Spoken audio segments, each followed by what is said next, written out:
रात के करीब करीब 3 बजे गुल्ली और बुल्ली शॉन को से घर पर छोड़कर अपने घर पर आ रहे थे। लेकिन यहीं पर एक प्रॉब्लम खड़ी हो जाती है और वो प्रॉब्लम ये थी कि इन लोगों का जो स्कूटर था उसकी पेट्रोल ख़त्म हो जाती है और इसलिए ये लोग एक खतरनाक और खौफनाक जंगल से अपने घर की तरफ जा रहे थे। लेकिन फिर गुल्ली कहता है कि अब हमें कोई ऐसा घर ढूंढना होगा जिसमें कोई रहता हो, जिससे कि हमें कोई थोड़ी सी पेट्रोल भी मिल जाए और हम अपने घर भी जा सकें। लेकिन फिर उसके बाद बुल्ली कहता है कि हाँ ठीक है चलो। फिर उसके बाद ये लोग फिर लेकिन इनको ये नहीं पता था कि जिस जंगल से गुजर रहे हैं उस जंगल में एक खूनी दरिंदे का राज चलता है और उसका नाम जेसन है। और फिर गुल्ली एक गेट को खटखटा खटखटा कर थक जाता है। लेकिन फिर उसके बाद गुल्ली कहता है कि इस घर में तो कोई रहता ही नहीं है, अब हमें आगे चलना चाहिए। फिर उसके बाद गुल्ली और बुल्ली आगे चले गए। लेकिन असली प्रॉब्लम तो अब आने वाली है, क्योंकि जेसन ने अब इन लोगों को देख लिया है। और फिर उसके बाद गुल्ली और बुल्ली आगे जाते हैं और फिर उनको कोई कोई चीज़ दिखती है। एक उनको एक गाड़ी नज़र आती है। उनको एक गाड़ी नज़र आती है जिसकी लाइट जल रही होती है। और फिर उसके बाद दोनों उस गाड़ी की तरफ आगे बढ़ जाते हैं। और फिर वो गाड़ी के आगे जैसे ही वो बढ़ते हैं, लेकिन फिर उन्हें पता चलता है कि इस गाड़ी में तो कोई है ही नहीं, क्योंकि अगर गाड़ी की लाइट जल रही है इसका मतलब तो कोई ना कोई तो होना चाहिए इस गाड़ी में। लेकिन इस गाड़ी में तो कोई है ही नहीं।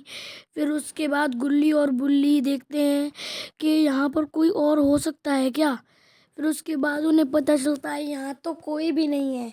फिर उसके बाद गुल्ली और बुल्ली देखते हैं कि वहाँ पर तो कुछ लोग हैं जो कि आग जलाकर बैठे हुए हैं। और उनमें से एक एक लोग बोल रहा है कि जाओ, चले जाओ यहाँ से।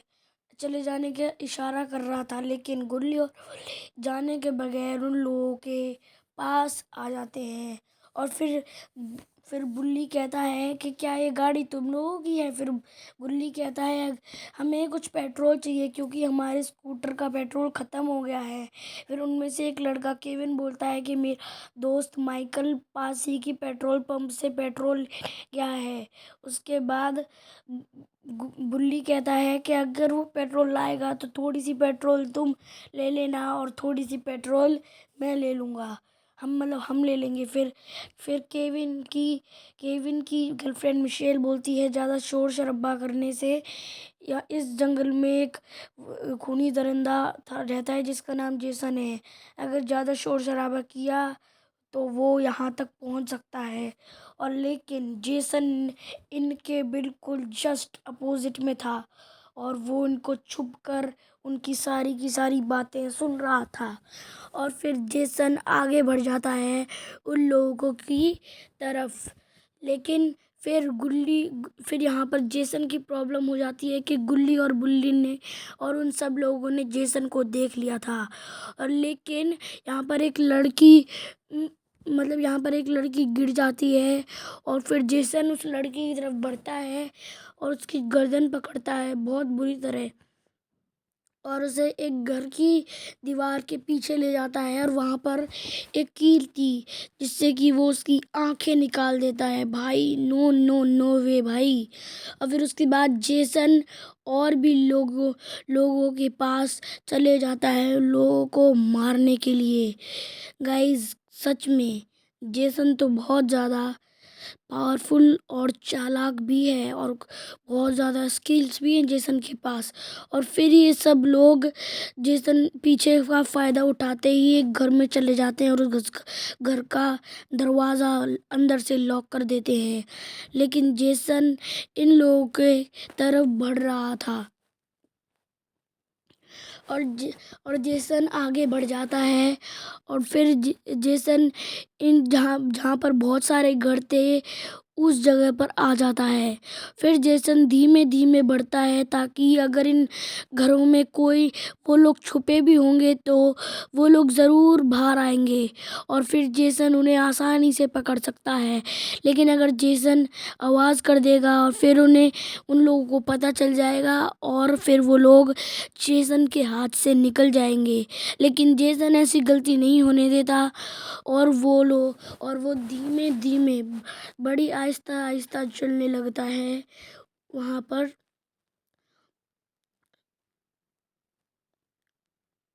लेकिन जेसन को वहाँ पर कोई भी नज़र नहीं आता। लेकिन वहीं पर केविन ने जैसे ही दरवाज़ा खोल के देखा वहाँ पर जेसन ने उसे देख लिया और केविन ने जेसन को भी देख लिया। और फिर जेसन ने केविन को देखा इसलिए फिर वो उस घर की तरफ बढ़ गया और फिर जेसन ने उस घर का सेंट्रल दरवाज़ा तोड़ा और अपने पैर से उस पूरे दरवाजे को ही तोड़ दिया। फिर जेसन कुछ देर के लिए वहीं पर खड़ा रहा। उसके बाद जेसन वहाँ से आगे बढ़ गया उन लोगों को ढूंढने के लिए और जैसे ही वो लोग जेसन को मिलेंगे जेसन वहीं के वहीं उन लोगों को मार देगा। और यहाँ पर केविन की गर्लफ्रेंड मिशेल यहाँ पर छुपी हुई है बिल्कुल जेसन के अपोजिट साइड पर। लेकिन मिशेल बहुत ज़्यादा लकी है कि जेसन ने उसे नहीं देखा। और फिर जब भी जेसन को कोई नहीं मिला तब जेसन दूसरे रूम की तरफ बढ़ गया और जैसे मिशेल ने देखा कि जेसन चला गया मिशेल को मौका मिला और वो मौका मिलते ही वहाँ से भाग निकली। और उसके बाद मिशेल के भागने के बाद जेसन एक दूसरे रूम में आता है। एक जेसन डाइनिंग रूम में आता है और लेकिन उसे कोई भी नहीं दिखता डाइनिंग रूम में। लेकिन जेसन को नहीं पता था वो जहाँ पर खड़ा है उसके बिल्कुल अपोजिट साइड में एक कबर्ड है जिसके अंदर केविन छुपा हुआ है। और फिर जेसन दूसरे रूम में चला जाता है बेडरूम में और बेडरूम में भी कोई एक लड़का छुपा हुआ था और वो जेसन को देखते ही और भी अंदर चला जाता है। लेकिन जेसन ने उसका पैर लेकिन फिर जेसन आगे बढ़ता है लेकिन जेसन ने अब उसका थोड़ा सा पैर देख लिया है जिससे कि जेसन को कंफर्म हो जाता है कि इस बेड के अंदर कोई ना कोई तो छुपा हुआ ज़रूर है। फिर जेसन जल्दी से जाता है और उस बेड के अंदर अपना खूनी खंजर घुसा देता है जिससे कि उस लड़के की मौत हो जाती है। और फिर गुल्ली और बुल्ली जेसन को वहीं से देख रहे होते हैं और फिर जेसन मुड़ता है और गुल्ली और बुल्ली के पीछे चला जाता है। लेकिन गुल्ली और बुल्ली अपनी फुल स्पीड में जाते हैं और शीशा को तोड़कर